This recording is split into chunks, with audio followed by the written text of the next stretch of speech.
مصنف ابن ابی شیبہ میں حضرت انس بن مالک رضی اللہ تعالی عنہ کی ایک روایت ہے، وہ فرماتے ہیں ان النبی صلی اللہ علیہ وسلم کان یرفع یدیہ فی الرکوع والسجود۔ یہ مصنف ابن ابی شیبہ جلد نمبر 2 صفحہ نمبر 58 حدیث نمبر 2452۔ اس میں حضرت انس بن مالک رضی اللہ تعالی عنہ فرما رہے ہیں کہ رسول اللہ صلی اللہ علیہ وسلم رکوع میں اور سجدوں میں رفع یدین کیا کرتے تھے۔ اس کی سند صحیح ہے اور اس حدیث کے مطابق جناب عاقل صاحب کا عمل لگی ہے۔ اس سے پہلے الناسخ والمنسوخ سے ہم نے جو حدیث پیش کی تھی وہ رکوع سے سر اٹھانے کے بعد رفع یدین کرتے تھے، اس کے بعد رفع یدین کی نفی تھی، اور اس میں رکوع سے سر اٹھانے کے بعد بھی سجدوں میں بھی رفع یدین کا ذکر ہے۔ اس حدیث سے سجدوں میں بھی رفع یدین ثابت ہے، تو اس حدیث سے پتہ چل رہا ہے کہ سجدوں میں بھی آپ علیہ الصلوۃ والسلام رفع یدین کیا کرتے تھے، اور جناب عاقل صاحب کا اس حدیث کے مطابق عمل لگی ہے۔ اس لیے جناب عاقل صاحب پہلے اپنا عمل اس حدیث کے مطابق کرے۔ اس کے علاوہ تیسری روایت پیش کرتے ہیں، صحیح سنن ابی داؤد۔ ناصر الدین البانی نے صحاح ستہ کو دو جگہ تقسیم کیا، دو جگہ، ضعیف اور صحیح۔ تو سنن ابی داؤد کی صحیح جو انہوں نے لکھی ہے اس میں وہ حدیث بیان کرتے ہیں، جلد نمبر 1 صفحہ نمبر 214 حدیث نمبر 740 پہ ہے، حدیث نمبر 740 پہ ہے۔ نظر ابن کثیر کہتے ہیں کہ صلی الی جنبی عبداللہ ابن طاؤس فی مسجد الخیف، کہ عبداللہ ابن طاؤس نے مسجد خیف میں میرے پاس نماز پڑھی۔ فکان اذا سجد السجدۃ الاولى فرفع رأسه منها، جب آپ پہلا سجدہ کرتے تو اس سے اپنا سر اٹھاتے، رفع یدیہ تلقاء وجہہ، اپنے چہرے تک اپنا ہاتھ اٹھاتے۔ فانکرت ذلک، مجھے یہ بات عجیب لگی۔ فقلت لوہیب بن خالد، میں نے وہیب بن خالد سے اس کا تذکرہ کیا۔ فقال له وہیب بن خالد تصنع شیئا لم ار احدا یصنعه، وہیب بن خالد نے ان سے کہا کہ ہم نے آپ کو ایسا کام کرتے ہوئے دیکھا ہے، آپ نے ایسا کام کیا، آپ ایسا کام کر رہے ہیں، ایسا عمل کر رہے ہیں جو عمل ہم نے کسی اور کو کرتے ہوئے نہیں دیکھا۔ فقال ابن طاؤس رأیت ابی یصنعه، عبداللہ ابن طاؤس کہتے ہیں کہ میں نے اپنے باپ طاؤس ابن کیسان کو ایسا عمل کرتے ہوئے دیکھا۔ وقال ابی، اور میرے باپ نے کہا، رأیت ابن عباس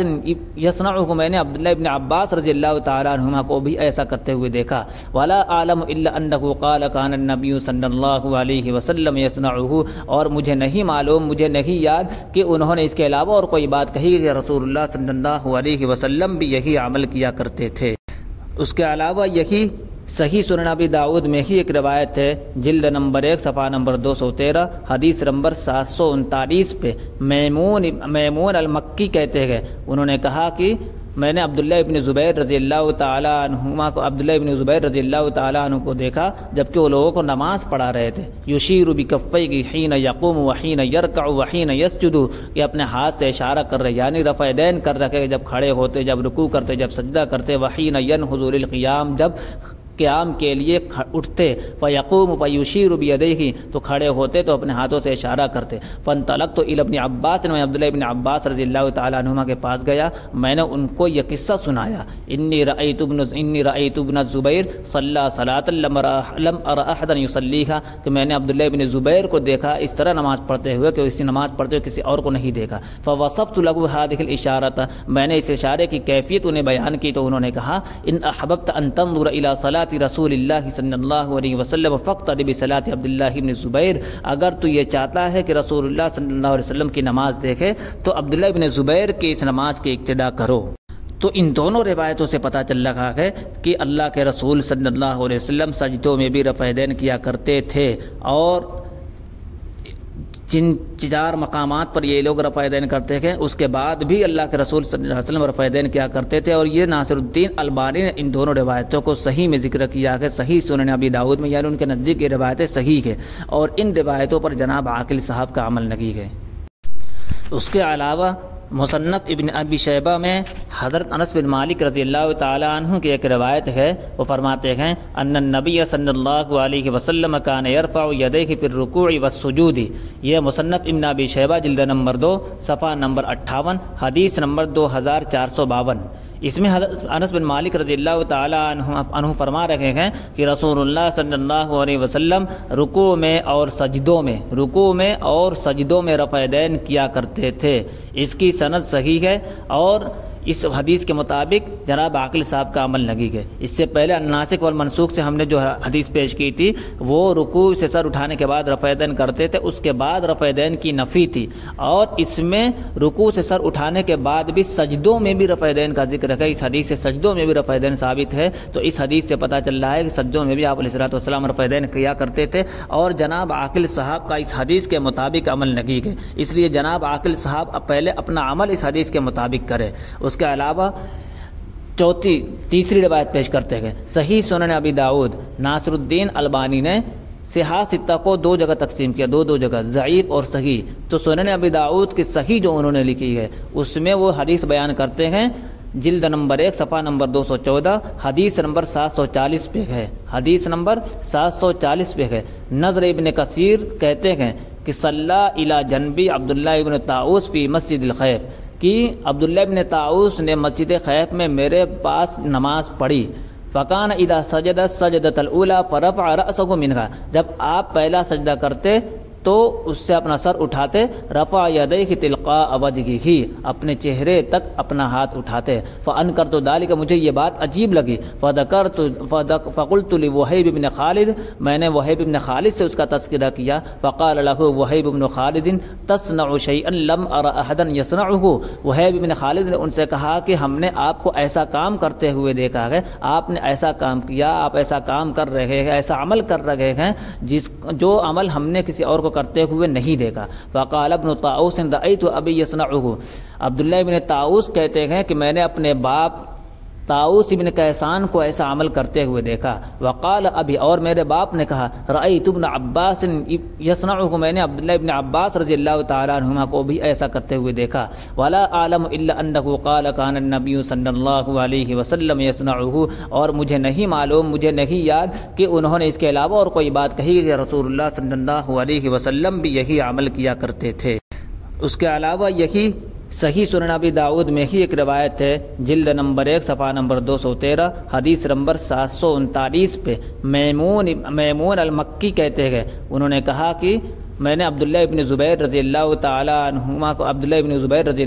عنہ کو دیکھا جبکہ وہ لوگوں کو نماز پڑھا رہے تھے، یشیر بکفیہ حین یقوم وحین یرکع وحین یسجد، کہ اپنے ہاتھ سے اشارہ کر رہے، یعنی رفع یدین کر رکھے جب کھڑے ہوتے، جب رکوع کرتے، جب سجدہ کرتے، وحین ینہض للقیام، جب قیام کے لیے اٹھتے، فیقوم فیشیر بیدیہ، تو کھڑے ہوتے تو اپنے ہاتھوں سے اشارہ کرتے۔ فانطلقت الی ابن عباس، میں عبداللہ ابن عباس رضی اللہ تعالی عنہما کے پاس گیا، میں نے ان کو یہ قصہ سنایا، انی رأیت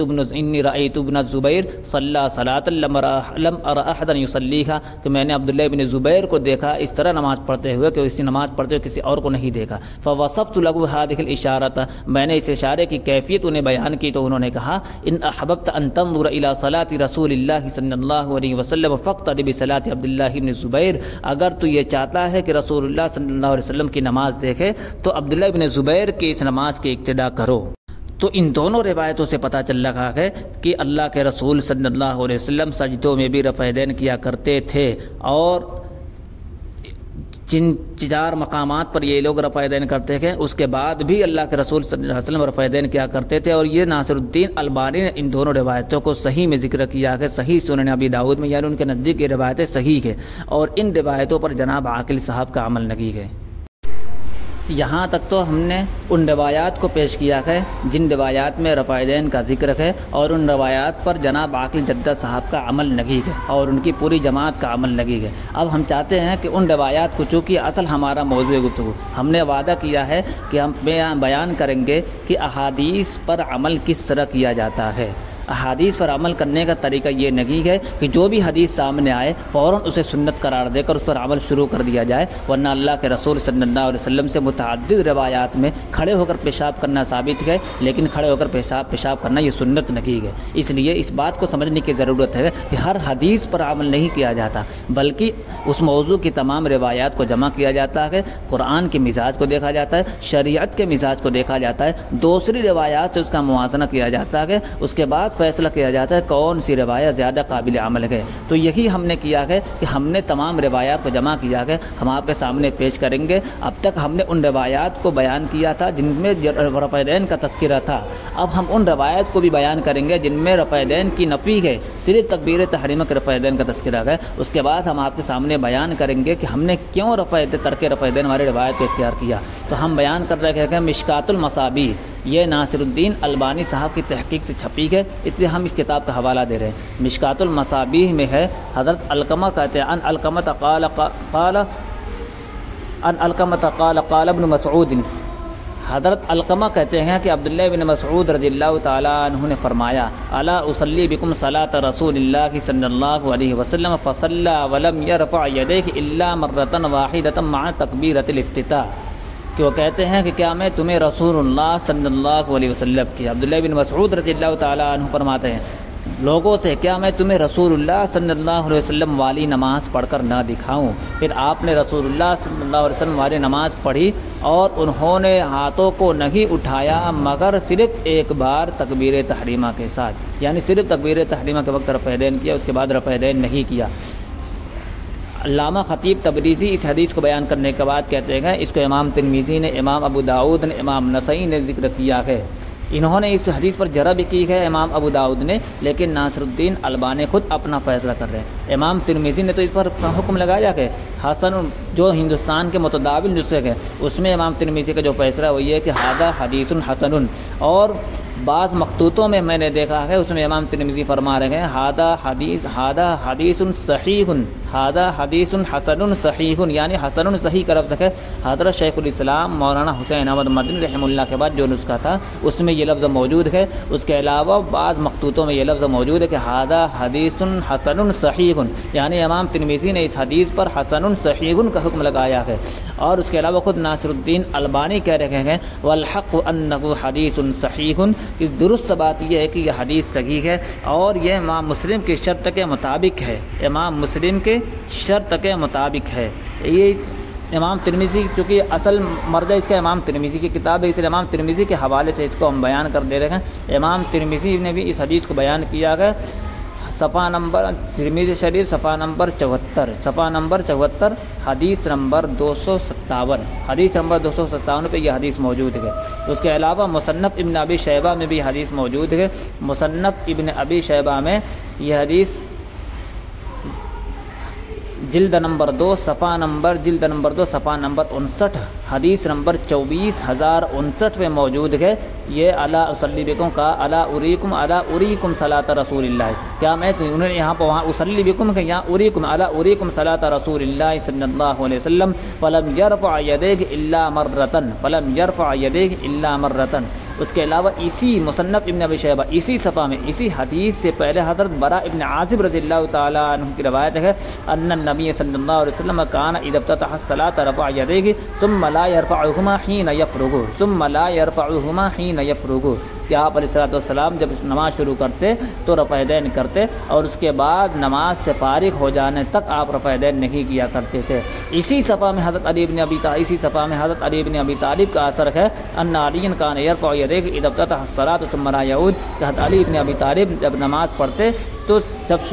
نماز شروع کرتے تبھی رفع دین کیا کرتے تھے, اس کے بعد حضرت علی بن ابی طالب رضی اللہ تعالی عنہ رفع دین نہیں کیا کرتے تھے. اس حدیث کی تصحیح